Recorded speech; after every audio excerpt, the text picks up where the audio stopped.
বিশ্বকাপের মরশুম চলছে এবং তার মধ্যেই দল বদলের খবর এই মুহূর্তে বাংলার ফুটবলে জমজমাট। ইস্টবেঙ্গল, মোহনবাগান এই মুহূর্তে যে যার মতন করে দল গোছাতে ব্যস্ত। আপনারা ইতিমধ্যেই এই দু একদিনের মধ্যে একাধিক রিমার্স দেখেছেন, একাধিক খবর দেখেছেন, পাল্টাতে দেখেছেন, সব কিছুই দেখেছেন এবং অনেক বড় ট্রান্সফার নিউজ যেটা হতে চলেছে সেই বিষয়েও আভাস পাওয়া যাচ্ছে। সব কিছুই হচ্ছে, কিন্তু অ্যাকচুয়াল পরিস্থিতি কি রয়েছে এই মুহূর্তে মোহনবাগান ও ইস্টবেঙ্গলের ট্রান্সফার মার্কেটে, কে কত বড় চমক দিতে পারে, ওই আমাদের যে সেগমেন্ট অবশ্যই কার ফিস কার ফাঁসে, সেইটা ধরেই বলতে হয় যে দুই দলে কিন্তু এবার বড় চমক দিতে চলেছে। দুই দলেই নতুন কোচ আসতে পারেন এবং সেই কোচ নতুন নাকি দুই দলের মধ্যে থেকে কোনো একটি দলে কোচিং করিয়েছেন, সেই সমস্ত কিছু হতে পারে। সাহেবদা, কি খবর পাওয়া যাচ্ছে আপাতত?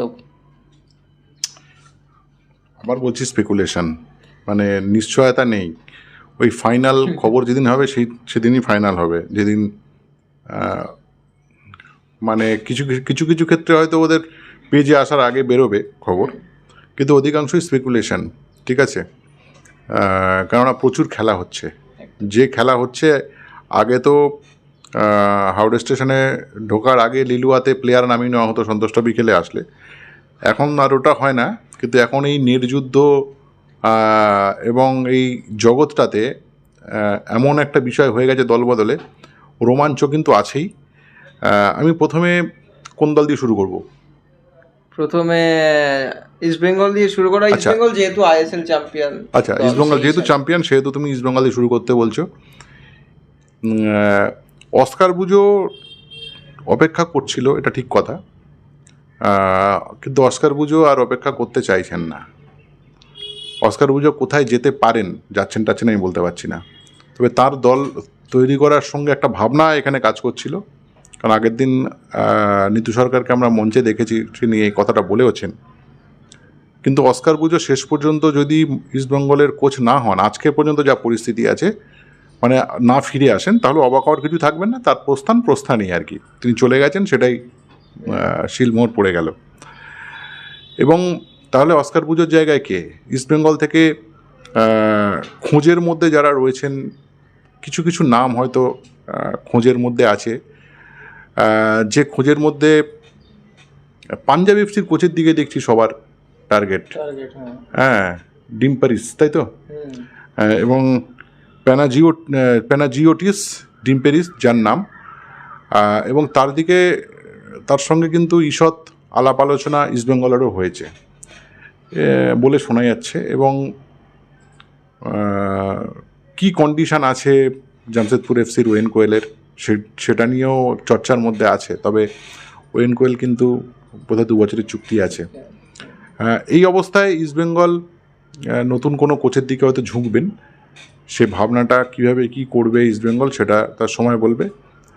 তবে ইস্টবেঙ্গল নিয়ে যে বিষয়টা এখানে বলার, সেটা দল কিছু কিছু ভেঙে গেলেও, বিশেষ করে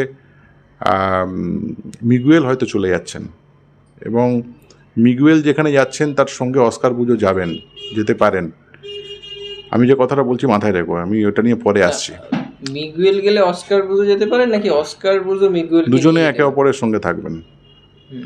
আর যদি মোহনবাগানে মিগুয়েল যায়, তাহলে তো মিগুয়েলই অস্কারকে নিয়ে যাচ্ছেন। কে আগে যাচ্ছেন সেটা দেখতে হবে। সেটাই হচ্ছে প্রশ্ন। আমি এটাই বলতে চাইছিলাম, এটা পরে বলবো, তুমি আগে বললে, লাস্ট সিনটা আগে বলতে এলে। ঠিক আছে, লাস্ট সিনটাই বলে দিলাম, সমস্যা নেই। দুটো দল একে অপরের সঙ্গে রয়েছে, এটা হতে পারে। এগুলো স্পেকুলেশনে, আলাপ আলোচনার মধ্যে হবেই বলা যাচ্ছে না। কিন্তু ইস্টবেঙ্গল নিয়ে তুমি যখন বললে, ইস্টবেঙ্গল কিন্তু একটা বড় টার্গেট করেছে। যে টার্গেটটা খবর মূলত, সে খবর হচ্ছে এটাও পাঞ্জাব এফসি, এবং পাঞ্জাব এফসির নাম্বার 10 নম্বর জার্সিধারী ফ্রান্সের footballer, midfielder, box to box খেলেন, ড্যানিয়েল র্যামিরেজ ফার্নান্ডেজ, যিনি অধিনায়ক ছিলেন। ড্যানিয়েল র্যামিরেজ ফার্নান্ডেজ, স্পেনের ফুটবলার, এবং মিডফিল্ডার তিনি, যার ক্রিয়েটিভ ক্ষমতা আছে, ডিস্ট্রাকটিভও বটে, এবং বক্স টু বক্স খেলেন। মিগুয়েলের অভাব যাতে না থাকে, তার জন্য কিন্তু ইস্টবেঙ্গল একটা বড় জাম্প দিল বলে আমার মনে হয়। এবং এটা আলটিমেটলি হবে কিনা সেটা পরের কথা, বাট এটা ইস্টবেঙ্গলের একটা বড় লক্ষ্যে রয়েছে। ঠিক যেমন একটা ভাবনার মধ্যে ছিল নিকোলাস স্ট্যাজনোভিক, মাওয়ারানে খেলেছিল বা তারপর জামশেদপুরে খেলেছে, কিন্তু নিকোলা বয়স হয়েছে এবং নিকোলার একটা লিমিটেশন আছে, সেই লিমিটেশনটা ইস্টবেঙ্গল নিতে চাইছে না, কেননা তারা ভাবছে যে দলটা তৈরি হবে সেই দলটা চ্যাম্পিয়ন হওয়ার মধ্যে দল হবে এবং বেস্ট দল বানাতে হবে, ভাঙলেও যাই হোক যেরকম করে হোক তারা কিন্তু 1 নম্বর দলই বানাবে যেভাবে তারা অতীতে দল বানিয়ে এসছে। আর বলো কি বলতে চাইছো?